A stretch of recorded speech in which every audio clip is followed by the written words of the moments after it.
Assalomu alaykum dostlar. Bugun Köln қалаға келгенмін. Bugun mында құрылтай болып жатыр. Бүкіл Европадан жиналған қазақтар.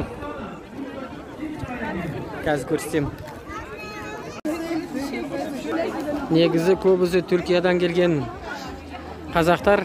Міне әжелеріміз тамақ істеп жатыр. Түркиядан келген қазақ әжелеріміз.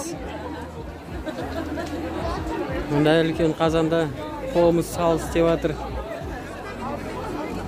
Бұл жақта қуырдақ істеп жатыр әжелер. Апалар.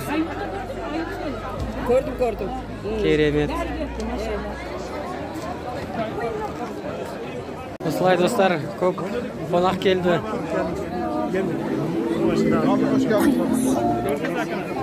Адам деген көп тұр.